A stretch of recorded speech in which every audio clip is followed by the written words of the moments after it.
So unfortunately, not all roofers are created equal. I want to go over the top 5 mistakes that I see roofing contractors making today. As a second generation roofer, I've been in the industry a pretty long time, and that's kind of given me the experience to be able to see some of these mistakes coming up again and again and again, and customers being frustrated by these mistakes. A big one is a lot of roofers, especially smaller roofing companies, do not carry workers' compensation insurance. Now, you might think, oh, that's not a big deal. Come on.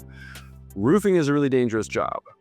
I personally know several people or knew several people who passed away because of falls off of roofs, and my career's not super long. Also, numerous friends who've gotten injured roofing. If you fall from a roof, you're gonna be in bad shape. So not having workers' compensation is a big deal because not only are their employees not protected, but it also puts you as the homeowner or as the customer at risk in a lawsuit where the contractor did not have the proper workers' compensation coverage for their employees. So just something to be aware. Another one is crew supervision. Here in Pennsylvania and a lot of places in the country, you have the roofing contractor who subcontracts the labor to a subcontracted crew. They're great roofers. They've been doing work a long time, but it's critical that the roofing contractor responsible for the contract and responsible to you as the homeowner really supervises the crew to ensure that you get a quality product from start to finish. These crews know how to work and know how to work well.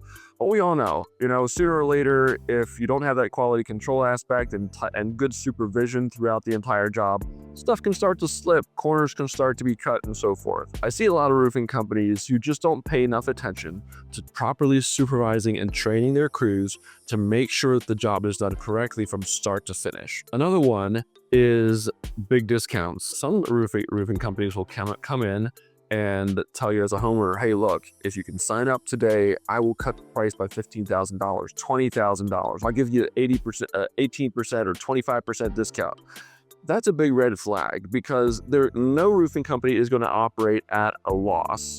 So what that means is that they're simply inflating their prices tremendously to be able to offer you that big discount. You're actually not getting a discount. You're just getting the price they probably should have given you to begin with.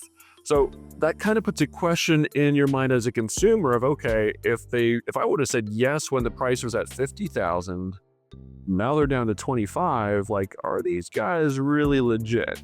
So just be really careful when you have a roofing contractor slashing deals, try to get you to sign today. I'd say hold off, don't do it. You'll get another quote or two before you sign off on the first contractor that comes by.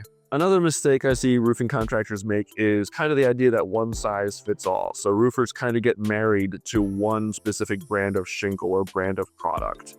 It's kind of like tools. So kind of what happens is every couple of years, DeWalt makes a new product, and that's the best for a bit. And then Milwaukee makes a better product, and that's the best for a bit. And then Makita comes out with a great new battery technology, and that's the best for a bit. So be wary of roofing contractors who are married to one brand.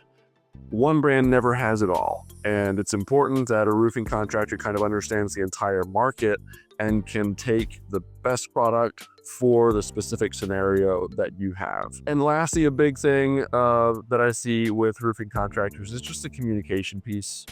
Not being able to communicate effectively as far as what they're selling, what they're installing, and what their process looks like.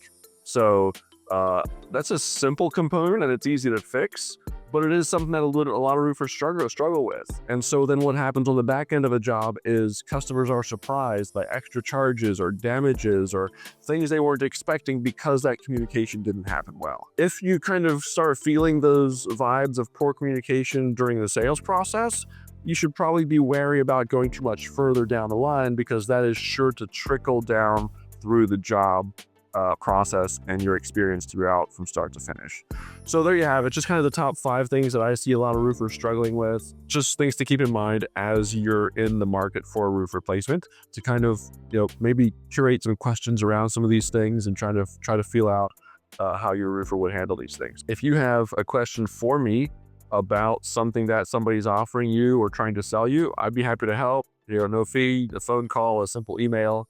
I want to be here to make sure that people who are in the market for a roof get a great roof, regardless of where they're at.